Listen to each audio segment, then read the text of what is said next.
Hey, what's going on, everybody? It's not your average Josh back here for another movie review, and today I am reviewing the new James Cameron movie, Avatar: The Way of Water, the long-awaited sequel, 13 years in the making. My excitement level for this movie was not where I think it was for a lot of other people. I didn't really know anybody personally that was super amped about this movie, but I just knew that there's definitely a lot of people really excited about this movie. I had been anticipating it all year. I knew it was obviously going to be a huge event, one of the bigger events of this year. So I was anticipating it, but I really wasn't excited. It wasn't really until a couple weeks ago I was really starting to get the feelings of really excitement. It kind of snuck up on me. It kind of creeped up on me a little bit. And then when it came to today, seeing this movie, I was just really excited when I woke up today to go out and see this long 3 hour, well, over 3 hour epic movie. Avatar: The Way of Water is the sequel movie. It is now following Jake Sully and his family. He's still with his wife from the first movie. Neytiri, played by Zoe Saldana. And Sam Worthington is back also to play Jake Sully. You have his two sons that are there along with his two daughters as well. And so you really have this great family dynamic in this movie. Just, I mean, right off the bat, I'm just going to go ahead. I mean, might as well not beat around the bush. James Cameron, he is just proves again why he is just a master. I mean, this movie is just really, I mean, without getting into too much hyperbole, although this movie I think is almost warranted for hyperbole, this is really like artwork on the screen here, and I do recommend. I would right off the bat, definitely see this if you can, or if you want, if you're willing to see this in 3D and IMAX. I mean, that to me is the best presentation for this movie. This movie was made for 3D on the biggest screen you can see. I mean, the special effects in this movie, being 13 years really since 2009, since the first Avatar came out. Everyone, anyone that was already kind of criticizing this movie, they were definitely going to already be out there and say, the effects better be good. Better. You got 13 years to do this, but 13 years of waiting on this sequel. The effects better be advanced and more well done than the first one.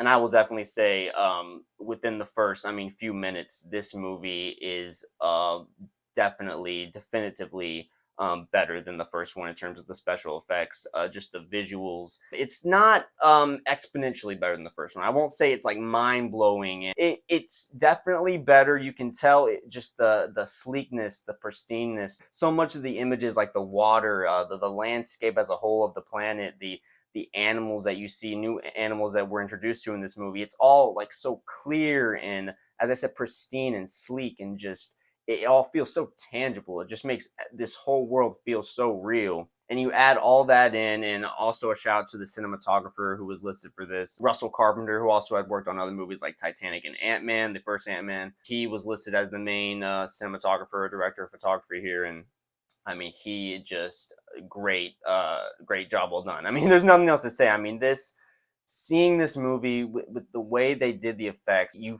feel James Cameron's love for like the art of directing a movie. And again, not to overdo it too much or give too much hyperbole, but you can just feel the years that it took to make this movie, and just how these people, the Navi, the people, Avatar. I mean, they all feel so real and so authentic. And one thing I will say is, in terms of the story, this movie outdoes the first one for me personally. I really liked the first Avatar movie. Obviously, the visuals were just as awe-inspiring, I say, in a lot of ways as this one, but the story I didn't connect with as much as I would have liked to.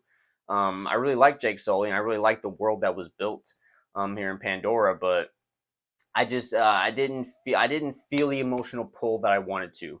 This movie definitely got me there way more. It definitely got me way more emotionally connected with Jake Sully, his family. I mean, the dynamic, the all the kids have their own little stories in this movie going on, their own little story arcs. I will say though, the younger brother, the younger son of Jake Sully, the younger brother, he had definitely a way more defined, I'd say, way more drawn out story arc. That was a lot better. It was a lot more fleshed out.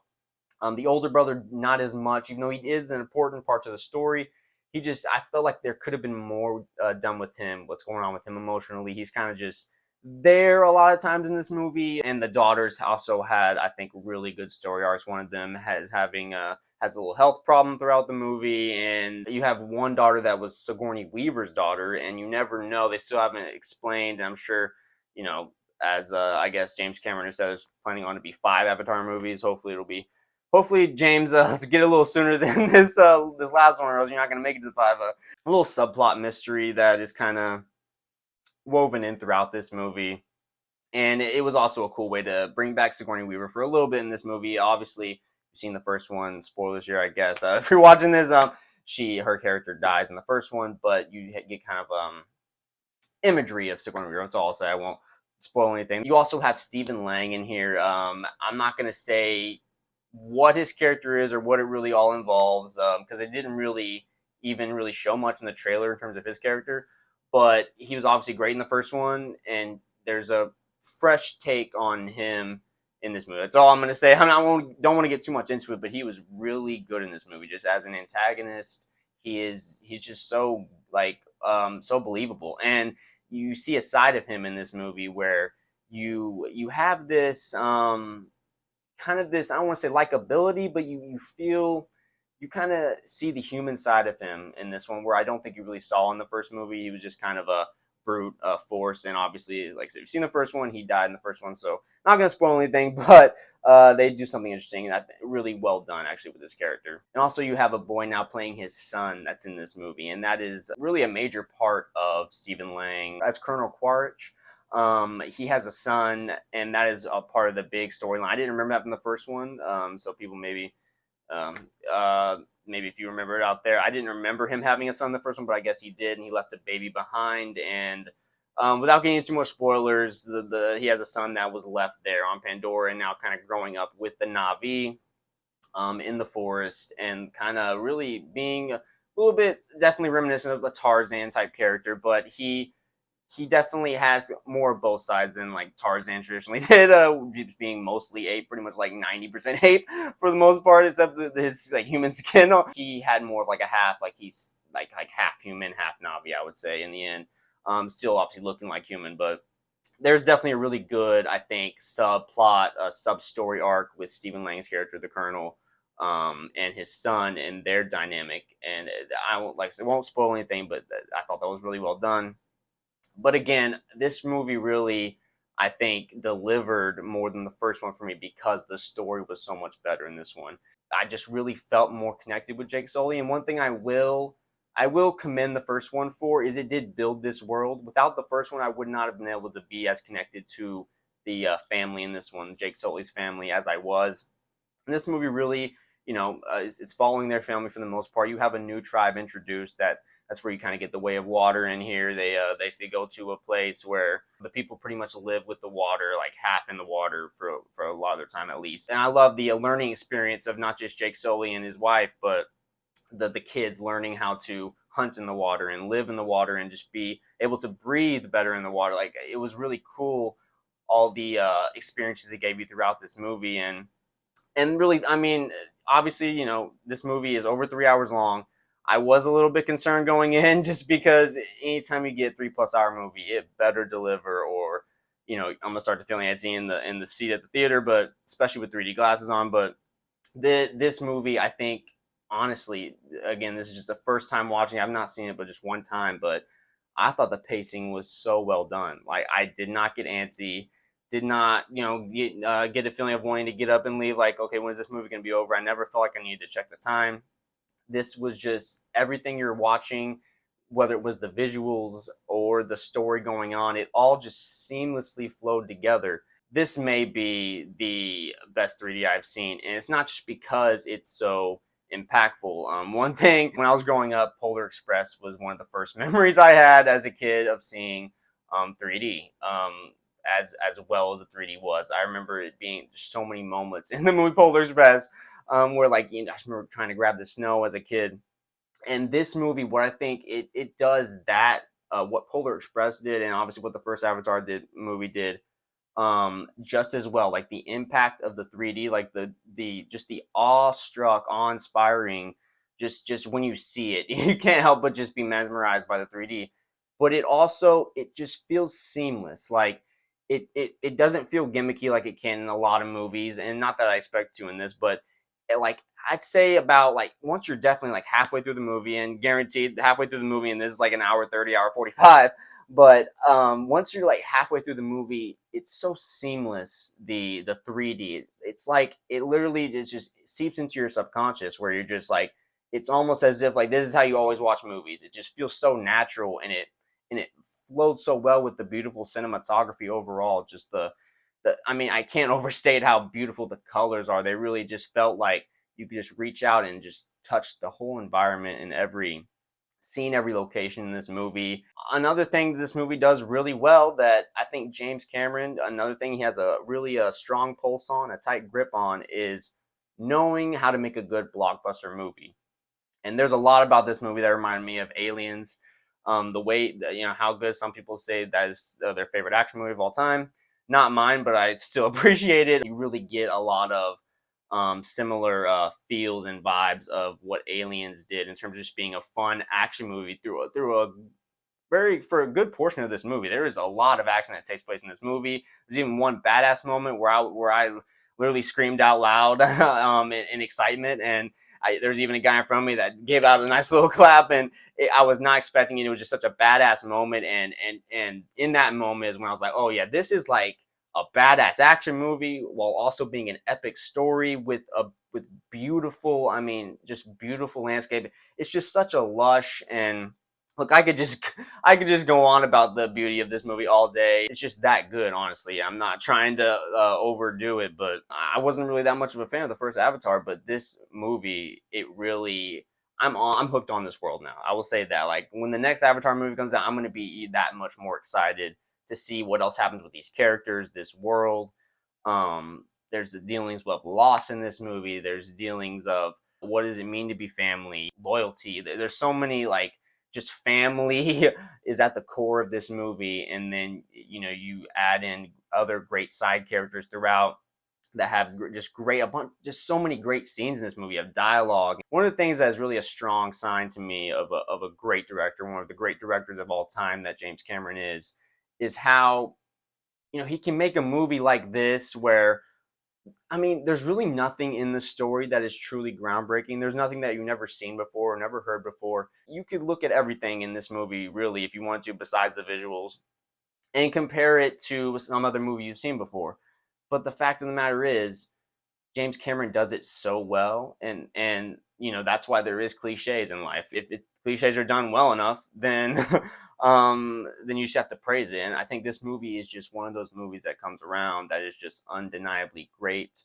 And I mean, after seeing this movie, honestly, I think this movie is definitely going to make 2 billion, and could even higher. Who knows how high it could go? I mean, I really think this movie it's going to be universal. I think, especially with the connection of family in this one, so much of an emphasis on that. I think there's going to be so much love for this movie, especially it's. I mean, this is perfect timing. Coming out during the holidays, this movie is going to play for a couple months at least. I mean, this is going to be huge, at least until the new Ant-Man movie comes out. But and a side note here, I do want to say, a little bit of a pros and cons of the theater here. I want to get a little bit of a side segment here that I'm going to do. Pro of my theater experience today. A pro here. I was very happy to be able to see the Ant-Man Quantumania trailer and the Guardians of the Galaxy trailer, both in 3D, back to back before the movie started. Obviously, if you've been watching this channel at all, I've kind of shown my love a little bit, and I haven't really gushed too much just because there hasn't, the movies I have reviewed on here, I think only one Marvel movie I didn't necessarily love, but I was so happy to be able to see those in 3D, just those trailers, because I already love both of those trailers. It was just really nice to see those in 3Ds. Con though, a little con here of theater going. My theater going experience. Look, very sympathetic to people. I don't want to sound like an asshole here. I don't want to sound like a dick. But when it comes to bringing kids to the theater, you know, I don't mind bringing kids to theater if especially particularly a premiere. All right, a premiere for a movie, a 3 hour plus movie, mind you, that is not necessarily kid friendly. It gets violent at times. The action, the drama is very heavy at times. Not saying you can't bring your kid, but putting all this in account, you're going to bring your kid to this theater, especially a kid that's 4 or 5 years old, maybe even younger.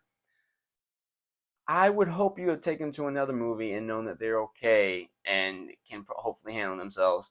But what happens at the beginning of this movie, and again, I'm not complaining too much because it didn't happen throughout, but the 2 Marvel trailers I previously mentioned, the aforementioned trailers that I loved, they were great, but that was the first 3D of the whole time being in the theaters, the first 3D shown, and this little girl cannot handle it, and she starts crying and crying and crying for like 5 minutes through the first 5 minutes of the movie. So there might have been some I didn't catch at the very, very beginning of this movie.